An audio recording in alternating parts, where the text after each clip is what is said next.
to the Real Recovery Show. We meet every Friday at noon, and we're over 50 episodes in now. It's been pretty exciting.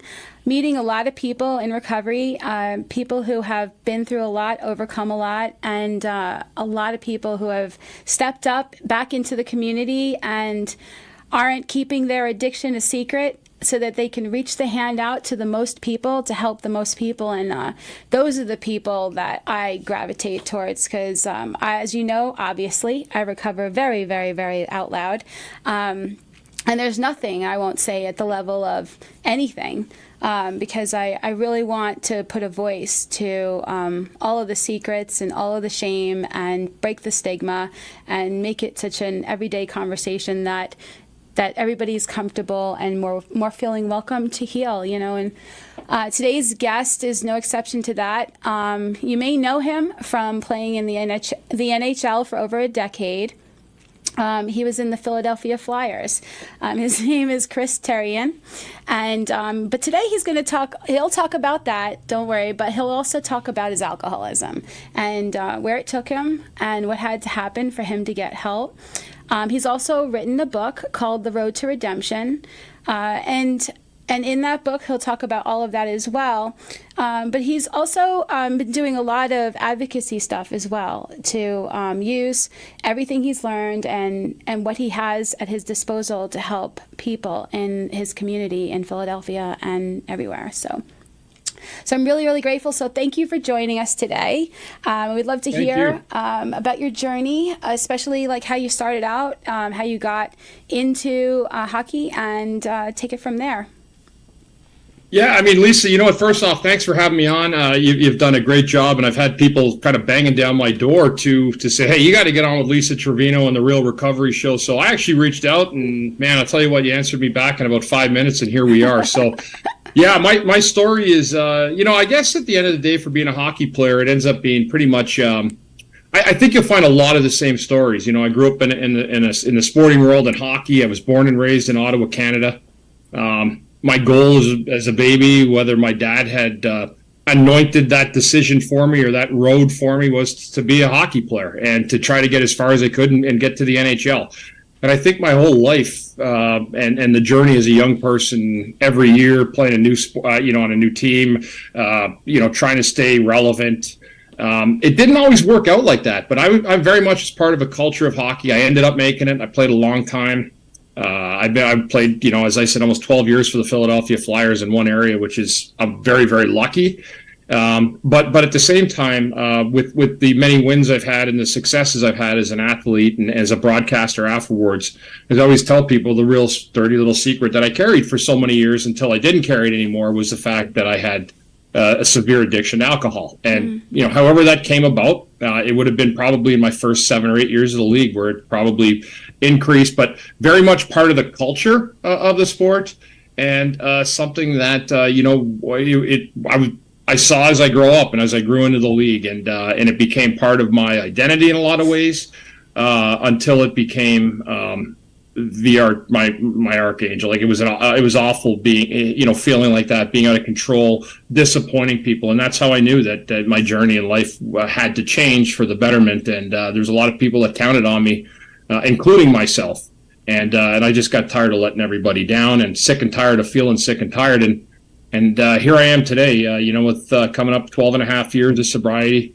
And every day's a gift. Not perfect, but every day's a gift. And part of what you said in your open was to share, to tell people, hey, this happened to me. It doesn't have to happen to you, but it might. It might happen to you. It might happen to someone you love, a friend, a sibling, a coworker.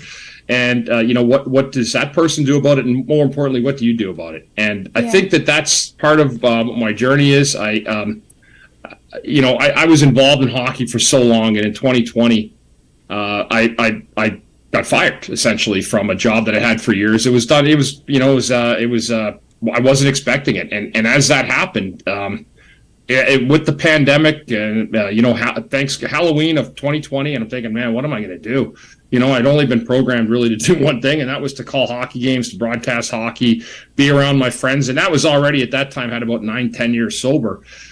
So what happened was I didn't waste any time. I said, what am I going to do? I'm going to do the most courageous thing I'm going to do. And I'm going to levy my story of recovery and to help others. I know there's, people find work out of it. And I do own 3 centers now in Philadelphia, aftercare centers, mental health, which I've climbed into, we'll talk about. But I fully jumped in. And I think at first people it does take a lot of courage to write a book about your life, and a lot of people will say, I have a book in me. I could write a book about my life. But when it really comes down to it, you're talking about being super transparent and opening yourself up. If you have any care whatsoever about anybody, what they think, you're putting it out there and you're basically saying, do with this what you will, and trusting your higher power, trusting your path, but more so wanting to be helpful. I feel if that's truly the motive for it, then we can release, what people think. I had to do the same thing with the show. It took courage, it took courage because I was like, oh God, I'm going to talk about things that, I at first wouldn't even talk about in recovery, to one person, let alone a room full of people, let alone at a podium, let alone now on a microphone, right? So you writing a book and saying, especially because of how well known you are in certain circles, to be able to say, so I know you know me here like this, but at the risk of anybody thinking anything different, I really want to help and show you this, because this is more prevalent than you realize, this alcoholism, and not just in sports, but in everywhere. And so if you're someone who's really super into hockey and you're really super into sports, and you might be suffering from alcoholism, maybe one of your heroes or somebody that you've seen make it can speak to you and say you can get help, and it's not the big deal, the big huge bad thing that you think it is. Like that, it's much more common than anything. And so I'm very grateful that you've done this, that you have that attitude. I felt it was my responsibility in a lot of ways, too. And then changing a course correction or a course change in life in terms of, things I'm doing. I was only 47 or 48 at the time when that happened. So again, and I'd had a platform here in Philadelphia, and I knew that there were people struggling. And what I want, Lisa, is for people to have the confidence and the courage to call me. Like, I let people know when I do a video, it's okay. Mm-hmm. You might feel like it's the end of the world in that moment where you're at, but it's not. Right. And I'm living proof, and I know you are, the people that survive this and come out the other side. Making the NHL was cool. There's it's like a 0.001% chance or something like crazy of guys that make it. That's a nice accomplishment. Something that no one will ever take away from me because I played a long time. But when it came down to the nuts and bolts of my life and the things that are meaningful to me, the hardest thing I had to do, but the most gratifying, was laying that story out. And when people call me now and reach out to me and say, hey, I got a problem, I said, you just said the 3 hardest words. I need help. I got a problem. And we'll handle it from there.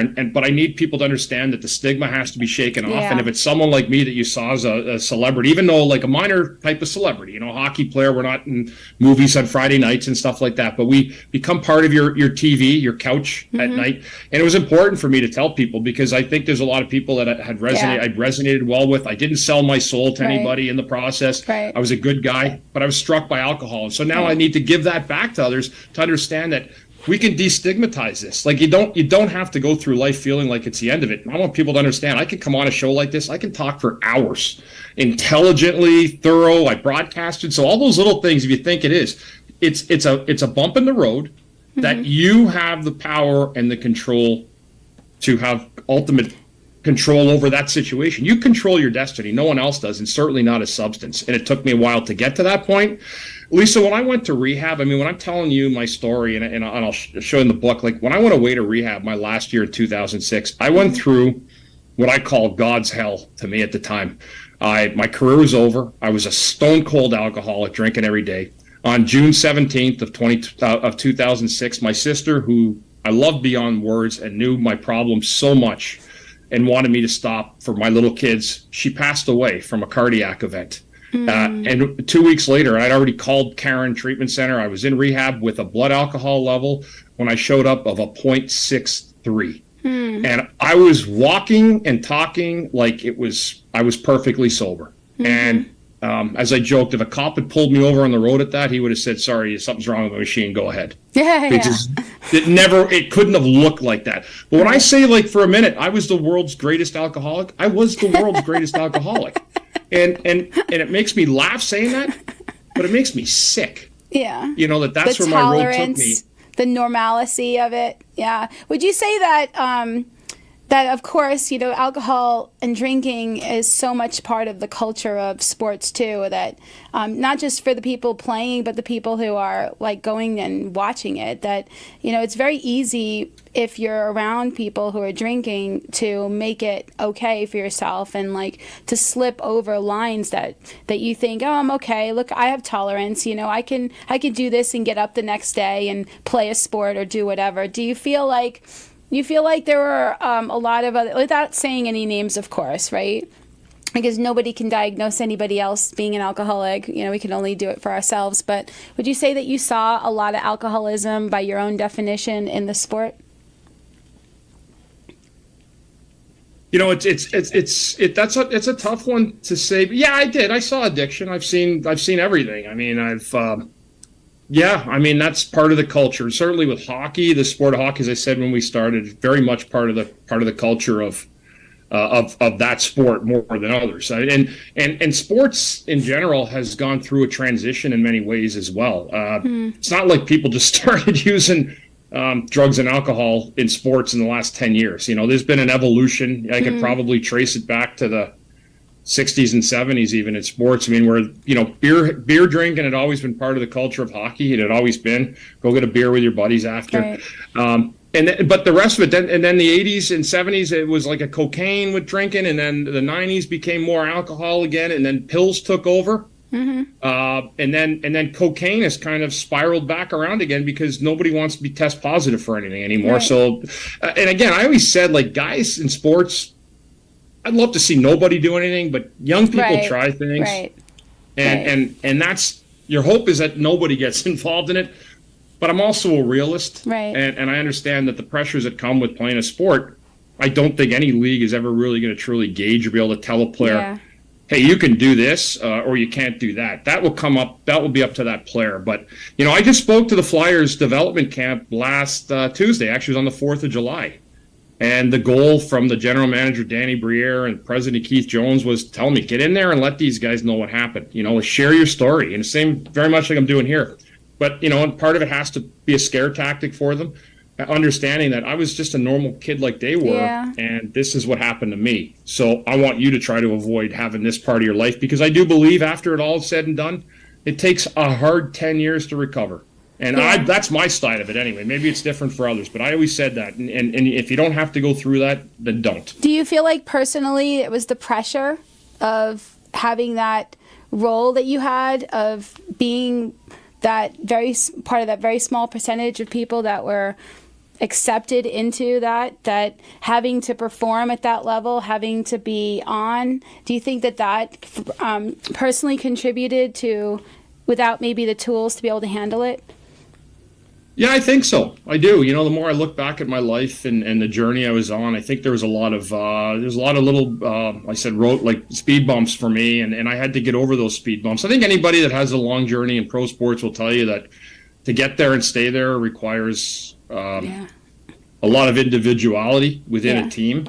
And you have to figure those things out for yourself. It takes a lot of focus, and it takes a lot of vigilance, and it takes almost a level of obsession, because you have to make sure you're the best you could possibly be, and you're very attached to the result of doing your best and having the best outcome. And as in recovery, we have to learn to do our best, but let go of the results, and have a more of a spiritual approach to things. Oftentimes, I know for myself, I didn't know to do that. I very much was the steamroller, and there was no letting go of results. And so if something didn't go the way that I needed to, and other people saw that, I took it very personally. I was very identified with that. And so my emotionality, my mental state would be affected by that. And I used drugs and alcohol because I couldn't stand the way I felt living psychologically that way. But I can just imagine, somebody who's so focused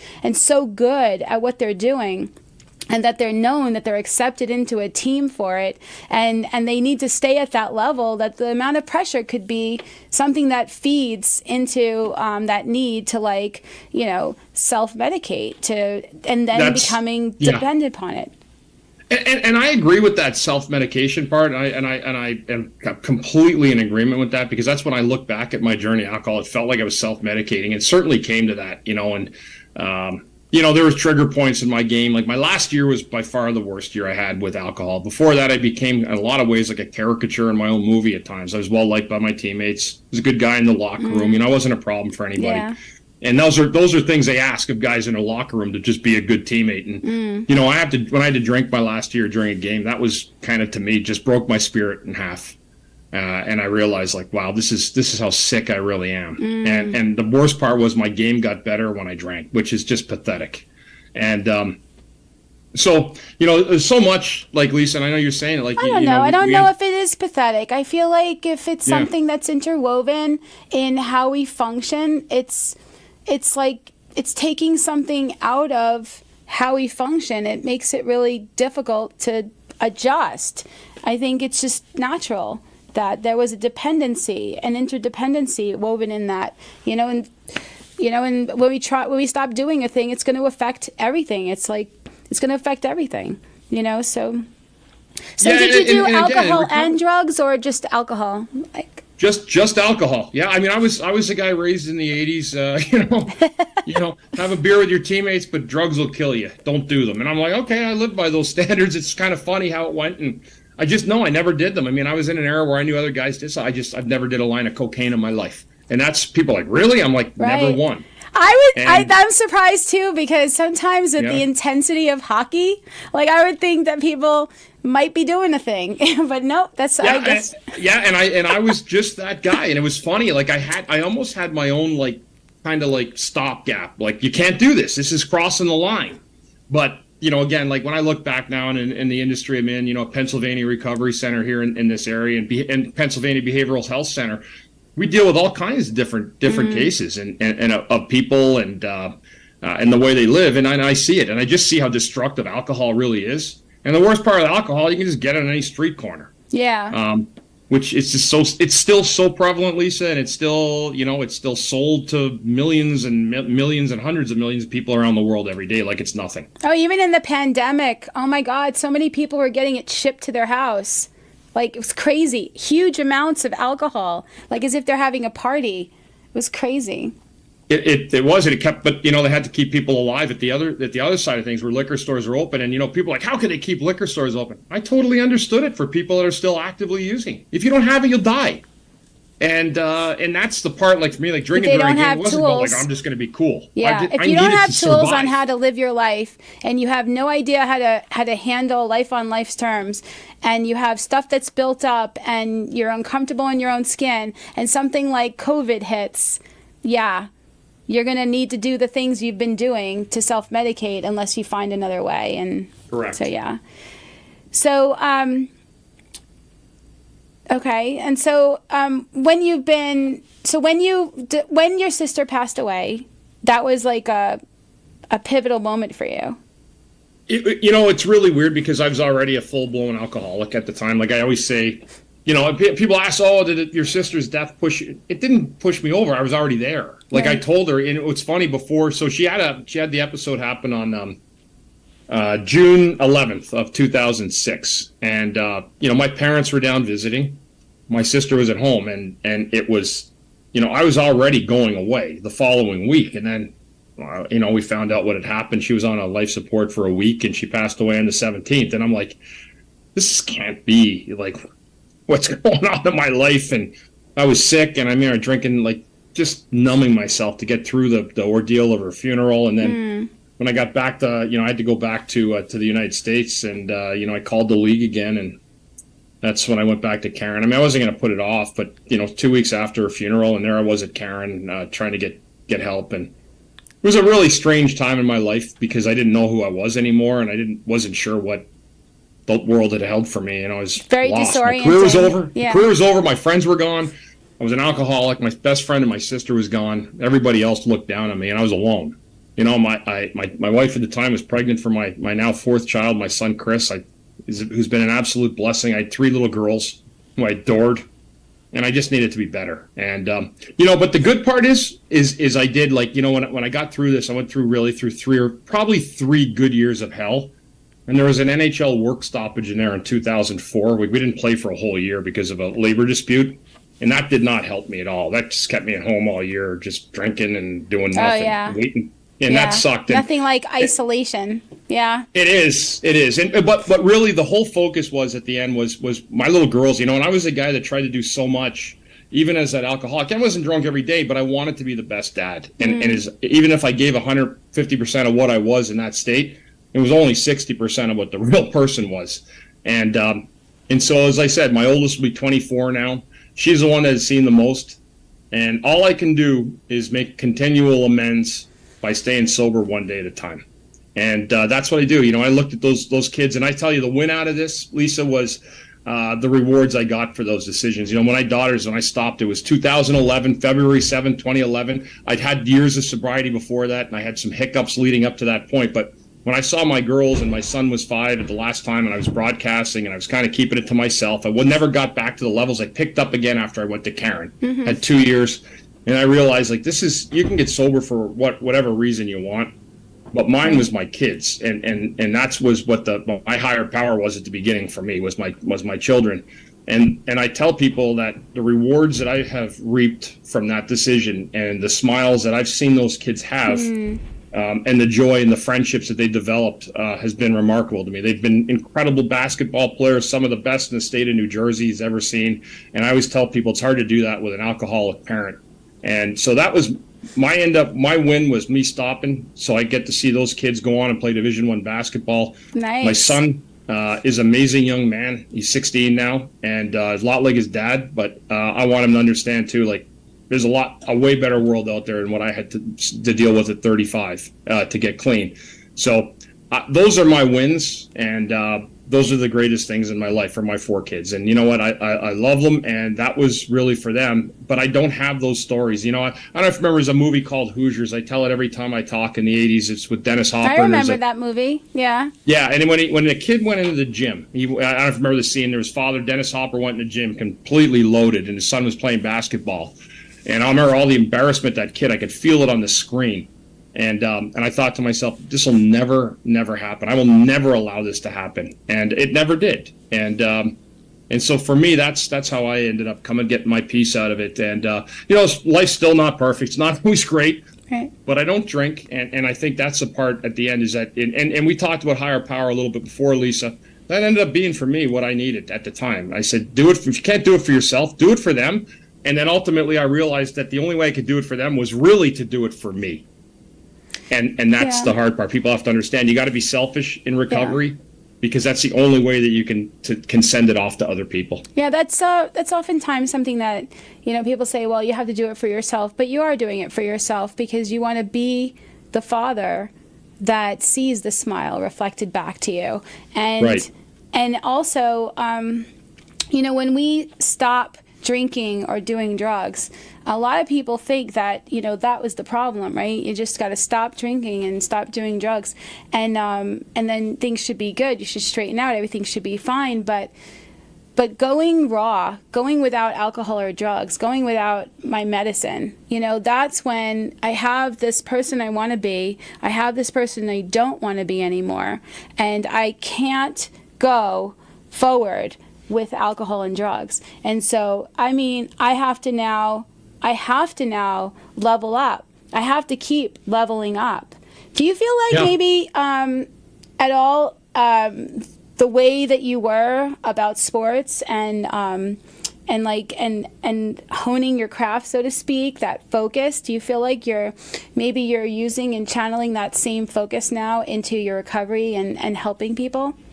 Yeah, well, I think there's a shift for sure in terms of what people do and the way they perceive things. It was funny because sharing your story to me has to be the most important part, I think, of recovery for anybody, because you can't help someone else unless you do share the struggles that you've been in. Yeah. When I think everybody looks for hope, and everybody maybe pain loves pleasure sometimes in different ways. And I remember when I was trying to get sober, I went on some website. It was probably like 2005, and I'm like, famous celebrity alcoholics.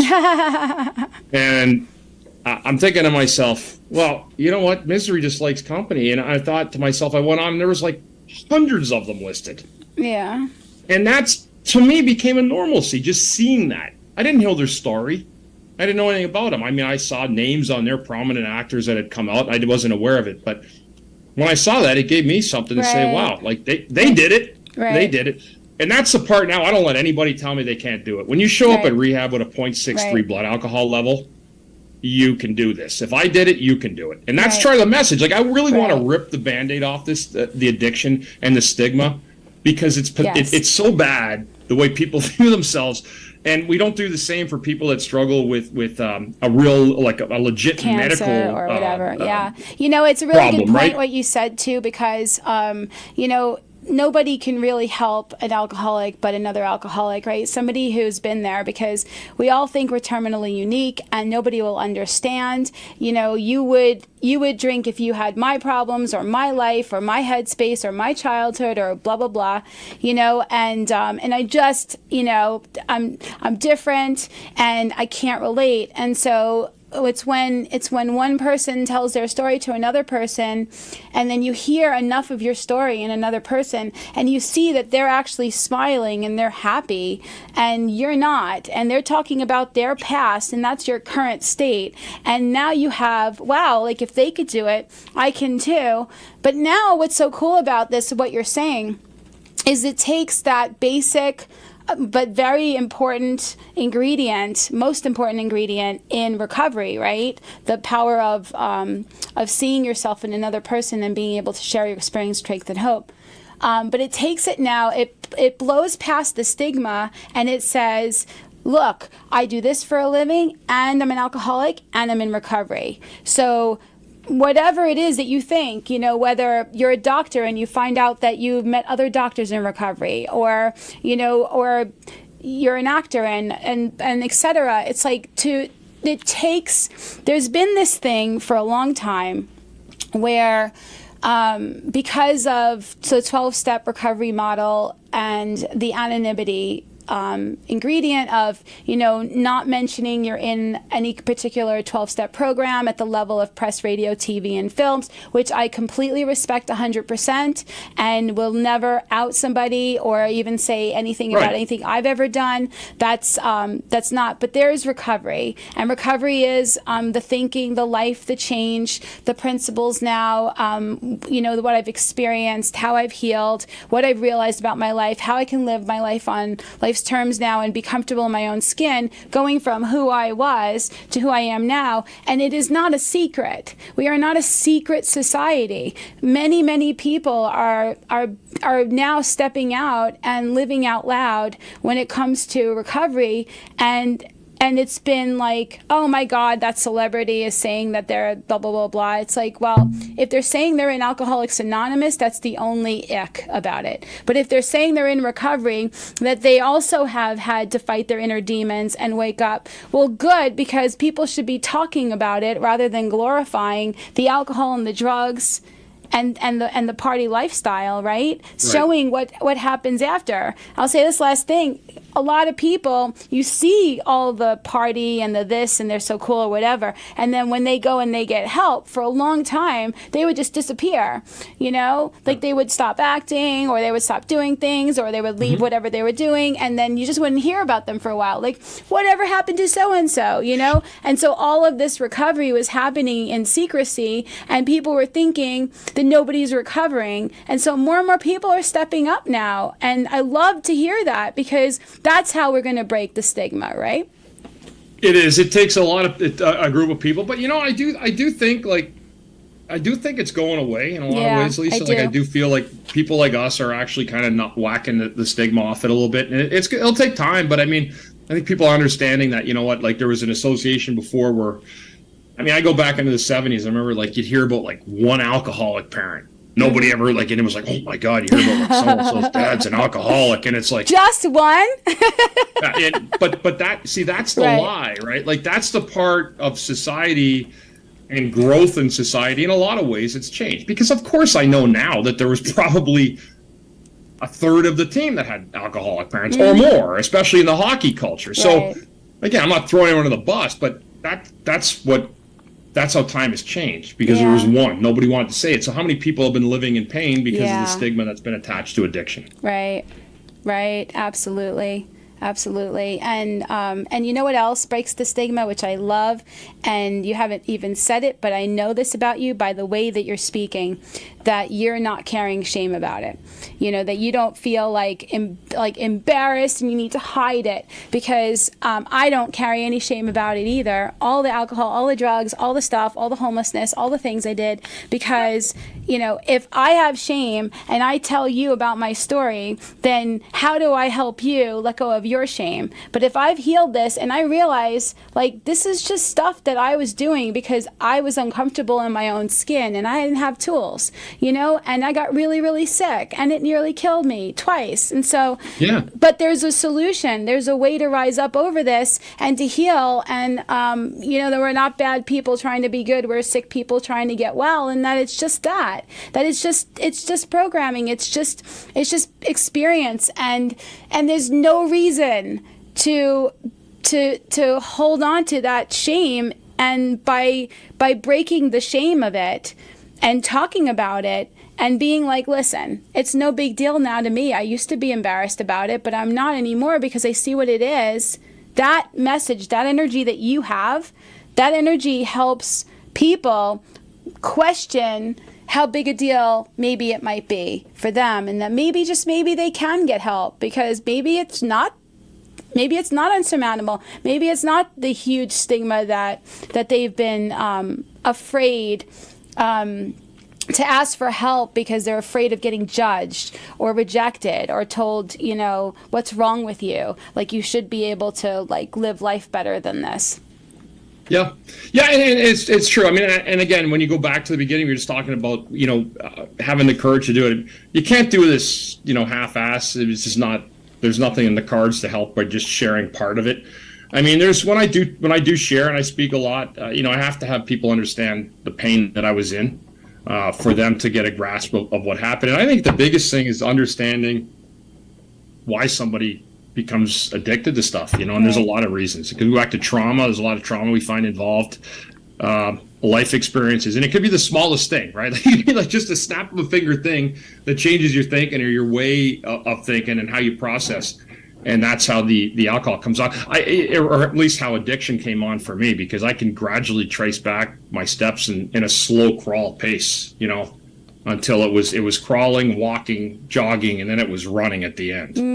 And so that's really where I was. But there's no, for me now, like, I don't, you know, someone's going to judge me no matter what I do anyway. Right. So, yeah, it doesn't matter. They're going to call me. So, I mean, it doesn't matter. That's just the way of the world we live in. So I may as well lay it all out there, because more people are going to celebrate that anyhow. And I'm, like I said, I'm over 50 now. I don't give too many shits anymore about what people think of me. And me too. I was walking with somebody last night who was like concerned about what people think. And I was walking with him and I said, you know, I'm going to tell you a secret. I know it's going to come as a shock to you, but not everybody likes me. And I started laughing. I was like, wow, it's just like, and you know what? It doesn't matter, because that's their story. That's their stuff that they're projecting. It doesn't even matter. And there was a time where I was like gripped by that. Like, oh my God, the idea that one person doesn't like me and I have to make sure I'm so perfect. And just that idea that you have to be perfect just that alone can make you so uncomfortable in your own skin that you need a drink. It's just, to live like that, to be able to let go of all of that and to live your truth. And to express that to people, that it's okay. I give you permission to live your truth by living my own truth and letting it go. Yeah. So, and that is true. I mean, you know, I can't worry about what other people think, you know, but you know, if people want to listen to us, if they want to, you know, if they want to have sobriety, if they want to have a chance at it, I always tell them, give it a listen to what I'm trying to sell. There's nothing in it for me. Right. Except your well-being, you know, at the end of the day. I mean, yeah, I help people, I have a business, but I mean, we never leave anyone behind. You know, if we can't take somebody, we find somewhere to go. But my story has to be the part that they understand and hear, because I'm not going to give up on anybody that comes in. You know, I'm lucky enough that I had a couple of really good people that were there for me. And, you know, they made all the difference. I tell other people too, Lisa, too, if you're in early sobriety, and this is another part, like it's to me, it's the most important part, I think, is that first few months up to 2 years. I always say if you can get to 2 years and really work your thing, you're going to have a really good chance at sobriety. I had a hiccup at a 2-year point before, and I don't know why. It felt like I was leading up to it. But if you're doing the right things, if you're doing your meetings, if you're meeting with your sponsor, if you're hanging around sober people, those things won't happen. And that was a difference the first time to the second time when I got sober for good, was the people, places, and things, also making a commitment. You know, it doesn't require a huge commitment. It requires a commitment. It requires all in. Okay, so at this point, we're just going to take a quick break to go to commercial. Please remember that the opinions expressed here are strictly those of the people who gave them and do not represent any 12-step program or should replace your own intuition or professional medical advice. We'll see you in a bit. The Meeting Space is a facility with over 100 weekly recovery meetings for addiction from alcohol, drugs, sex, food, gambling, codependency, and PTSD. When someone is scared to go to their first meeting, we walk them through the process, ask them and answer questions to assuage their concerns. Many are court-ordered to attend, and we provide free court papers and teach them the process. Our glass-enclosed, soundproof children's playroom enables parents to be in a meeting while watching their children. We have healing workshops, craft fairs, and special authors who come to teach and sit with our fellowships. During COVID, we were declared an essential business by the County Commissioner's Office. We were kept open so that we can continue our daily work with traumatized chronic relapsers and those who would have used alcohol or drugs in isolation. Local businesses rent our space as well to financially help with this mission, and they get to have a great location for their business meeting or training. The recovery store in the center of our facility provides literature, clothing, medallions, and custom gifts to encourage, aid in, and celebrate a person's recovery from alcohol, drugs, PTSD, or unhealthy behaviors. Both the recovery store and the meeting space are open every day, including holidays. Saving lives, educating the community, reducing social stigma, providing a safe place for people to heal. Our nonprofit is supported entirely by donations by people like you who want everyone to have a place to go to heal.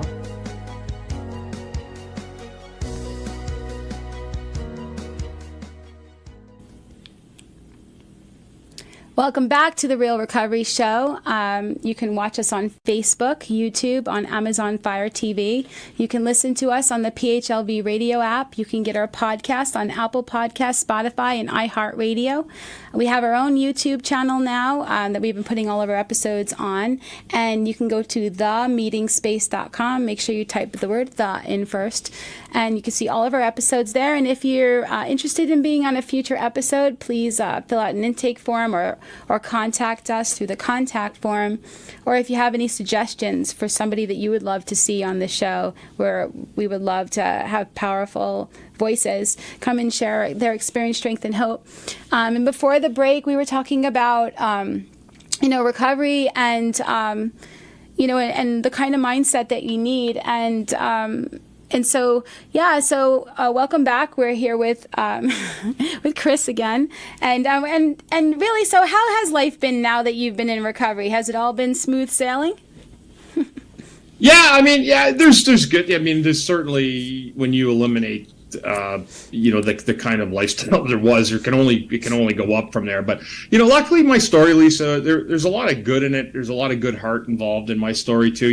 Luckily when I got done playing hockey, I guess I left enough of an impression that people had said, hey, it's a good guy that's been struggling and we'll give him a chance. So I did radio. Yeah. And then I went to TV, so I had a great career after hockey, and really my journey with the Flyers and people having an understanding that, this is a guy that we need, that's been here a long time. And they did the right thing. So I'm forever grateful for that. And I was able to recover with people around me that cared about me. But I also learned to care about myself too. Yeah. And, how's life? I mean, life is good. Is it perfect? No, it's not perfect. And again, I say that because there's a lot of great days, but if you think because you're in your addiction, you've stopped it, that things are going to automatically be like you're living in fantasy land and there's a money tree there and everything's going to go away. It doesn't. All the cash and prizes. Yeah. And so I always tell people, like, prepare to work at life, because now you really are going to have to face things on your own, and there's challenges that are involved. There's life hurdles that come about, that things you can't foresee. You can't prepare for it sometimes. So that's, I think the pandemic for me, 2023, we're 3 years now when it started. That was a challenge. Yeah. For me, it was a personal challenge. It was, it was out of my element. I'd lost, the work I knew. I was trying to restart a business, doing with Pennsylvania Recovery Center and getting somewhere for people to go get help. But personally, no, there's days you're going to deal with things that are hard. And that's what the sobriety for me, Lisa, I think is important. And I don't know how you feel about it. But that's like also really important, is that, when all that happened with COVID, it was two ways to see it, right? It was, oh my God, this is outrageous, scary, and overwhelming. And what a big shake to our life snow globe. On the other hand, there were people that were reevaluating their lives and their relationships and what they're doing, and spending more time focusing on sorting out some of that stuff. It's like it's like when your life is busy focusing on this, focusing on that, working, going here, doing this, blah blah blah, and everybody gets sent to their room, their house, to go in quarantine. So a lot of people were finding it really like, who am I? What am I? What am I doing? What do I value? Who am I married to? What's happening? I don't even like this person. I have to live with them. I have to stay in this house in quarantine.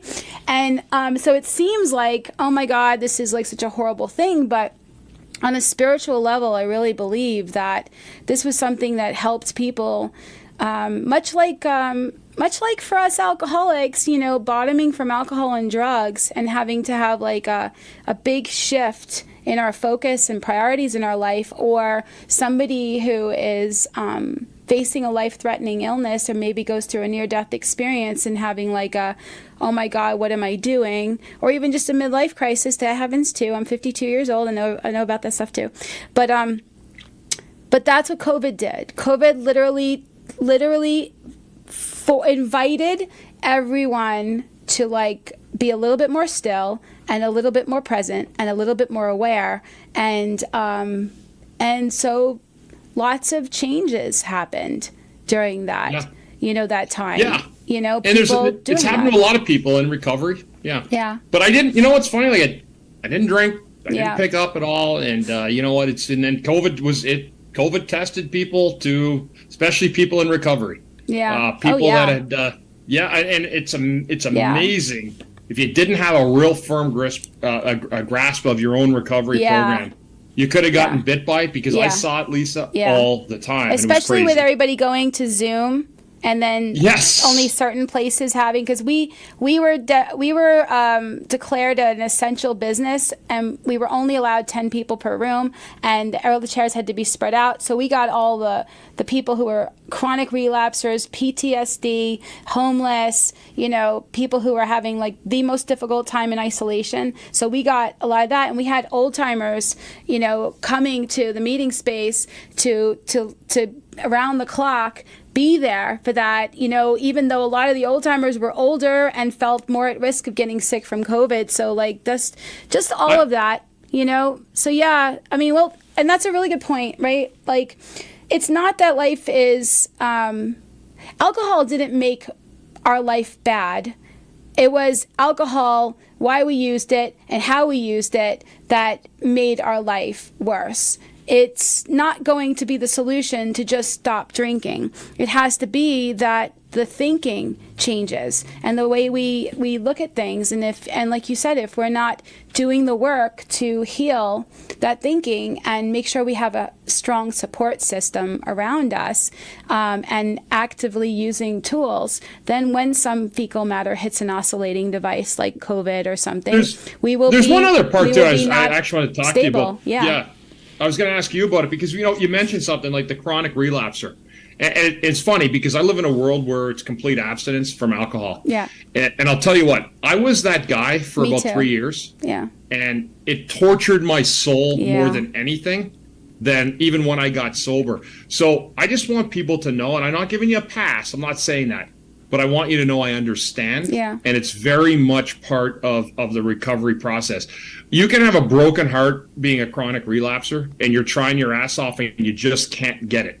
Right. If you keep staying vigilant and true and you find your purpose, you will get through that, I promise you. But I was wondering what you thought of that, Lisa, because it's very prevalent and it exists more than people want to admit. If I believed that people who relapse can't get sober, I wouldn't be doing what I do for a living, because I've seen the third try or the fourth try stick.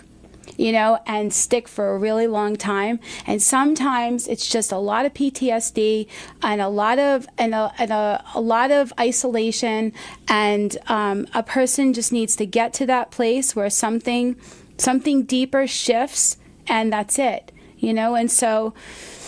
And not just that, but like sometimes people are in recovery for one drug or one behavior, and there's another seat on the Titanic being sat in. And so. Yeah. I just have a more general view of it, and as long as you keep doing the next right thing and you sincerely give your best try, it might take. And you know what else though? It might not.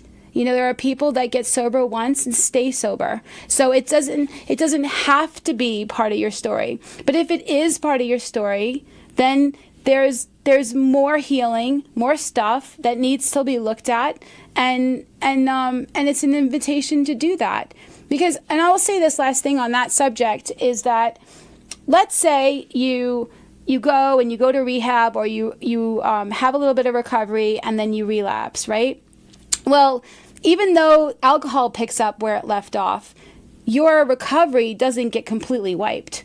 There's still a head full of recovery, and your behavior is being affected. It ruins drinking just a little bit more, that you're just a little bit more awake. You just remember that there was a time when you felt peace, and that you could have peace again, and that there is a solution. And so it doesn't just completely wipe it out. It's just that now, whatever it is that's really been recovered is stays with you, and other stuff though might need to be worked out just more, and find out what's going on.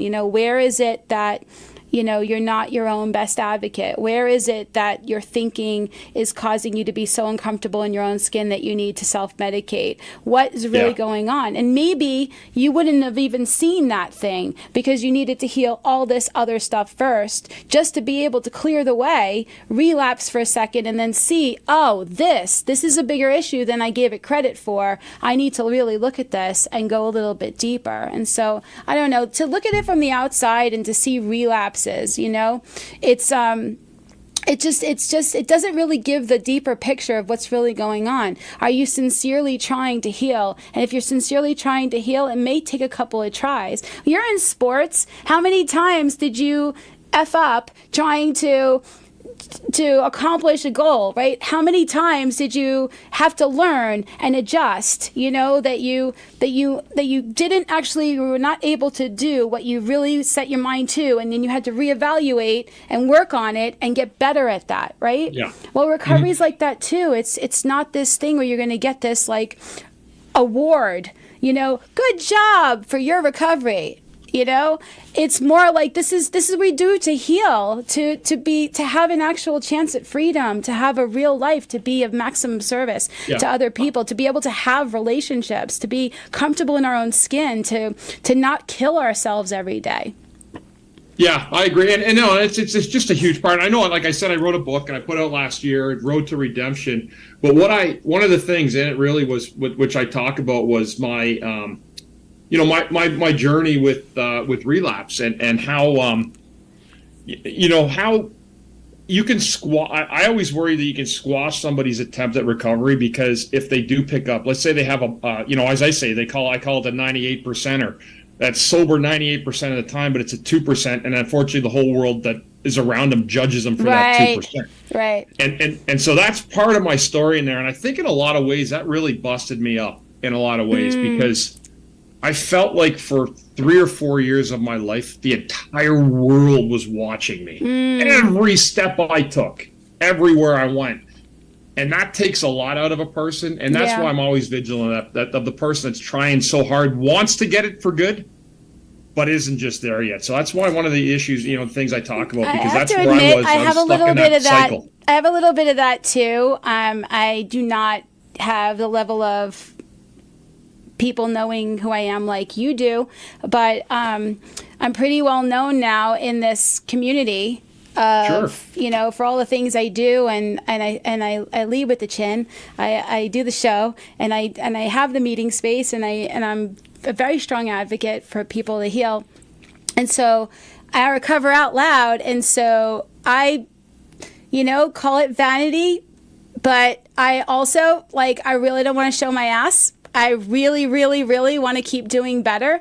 And so it's how God works for me. He he'll make me go, oh, you know what? I need to heal this. I need to heal this because I have to be an example. And I do feel like I could be watched more than the other person, if I screw up, if I do a thing, That's why dating is quite interesting because you just, but that's a whole other thing. But anyway, so yeah, I think I always wondered about people, in some sort of celebrity kind of position, how do you turn that off, not care anymore, really not care, because everybody on some level who has addiction, in my opinion, is it's one of the fears, right? You have a fear of losing something, fear of not getting something, and fear of not being liked, fear of not being accepted, fear of abandonment.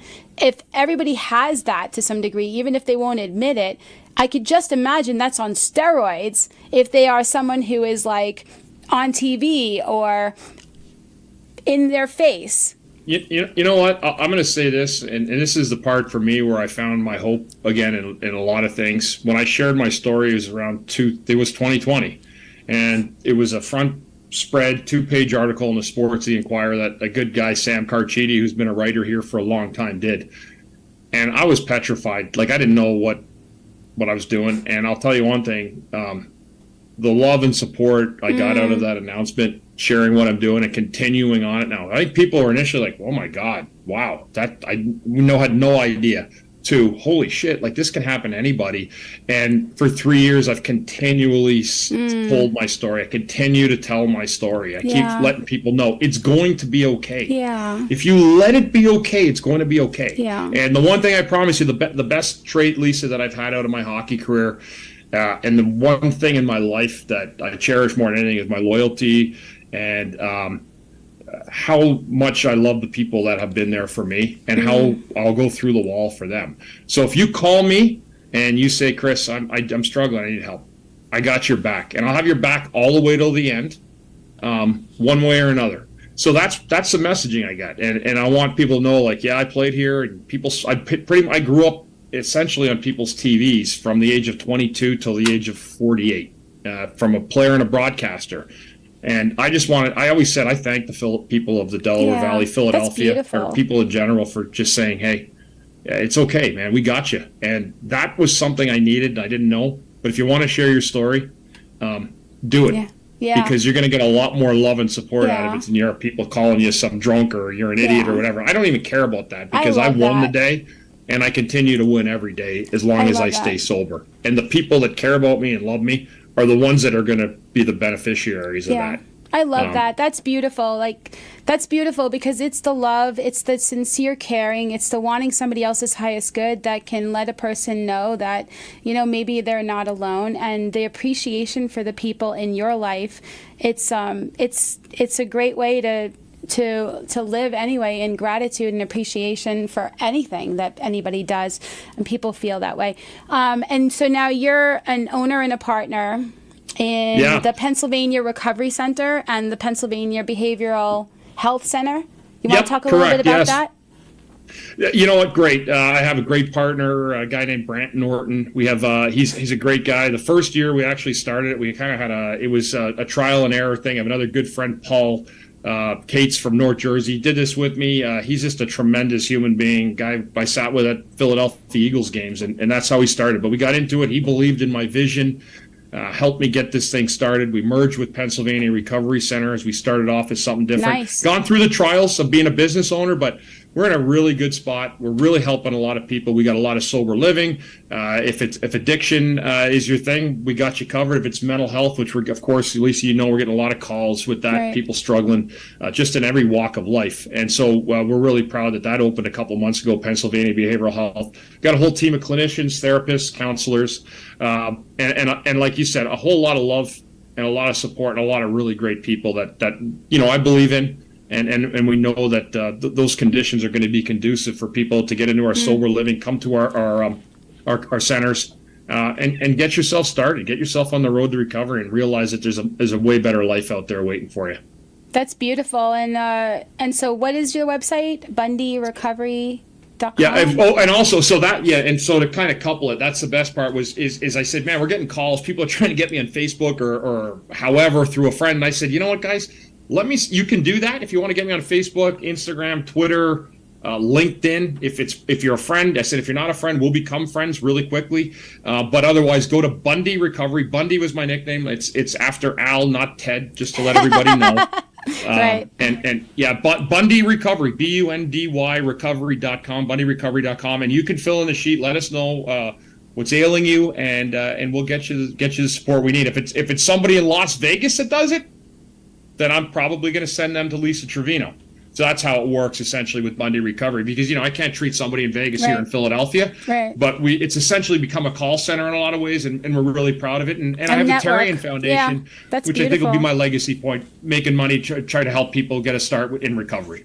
That's really great. And I know you're super passionate about helping be an example and going back and talking to teams and stuff, and and helping them to recognize, hey, this happened to me. Just stay true to what you're doing. It didn't get any better than July 4th with the Flyers, me going back to the place that I was my home for many years, and letting those young guys know I was 30 years ago walking in there. Hey guys, here's some ways to treat yourself like a pro, but here's some little things to watch out for. Yeah. I've talked to the Washington Capitals group last year, the Hershey Bears, and getting the message out to other athletes, of course, in the world that I've lived in is super important as well. I think that's so powerful, because who's going to listen to somebody who's not doing what they're doing, and correct. The fact that you can speak from your experience and say, I did all this and I also had this, and so you could do this without that experience, so watch out for that, and if you need help, if something is going on, don't be ashamed to get help before it's too late, Just be aware it's out there, addiction's out there, and you can be taken by it if you don't guard yourself against it or understand what causes addiction. So that's my messaging, Lisa, in a nutshell, and I'm not stopping. I'm going to continue barking and yelling from the rooftops. And can continue with a smile doing it. It doesn't have to, this is not a miserable process. It's a process of love and commitment. But I'll tell you what, the feeling and elation of getting sober, staying sober, the lives that you'll change, including your own, it's incomparable. Yeah. There is no life without, for me, there's no life without sobriety, without recovery. First of all, I physically wouldn't be alive today. But I'd be dead, yeah. But life to me is more than just being able to walk around and do stuff. Life to me is being inspired and feeling a connection and seeing the light go on in somebody else's eyes, and know that I just left a situation better than I found it, that I just affected somebody, in a way that I needed to be affected. I needed to hear this stuff. When I was broken and I didn't have any solution, I needed to hear somebody like me speaking. So the more that we speak, the more that we do this, then the more people like you are willing to go, you know what? I'm just like everybody else. Alcoholism does not play favorites. It doesn't say, oh, well, because you're in the NHL, you won't be an alcoholic, or because you're this, you won't be an alcoholic. alcoholism is everywhere, and it needs to be treated. And it doesn't need to be a big bad boogeyman, because people like you are getting sober every day. So thank you so much for joining us. And thank you. What is your sobriety date? It's February 7th, 2011. I always tell people my whole story's in here. Get the book. It's a great read. It's got some good hockey stories, Lisa, but it's also got great recovery parts in it as well. Okay. Thank you so much. And thank you for joining us today on The Real Recovery Show. We'd like to give a special thanks to our sponsor and gracious host, PHLV Radio here in Las Vegas. See you next week.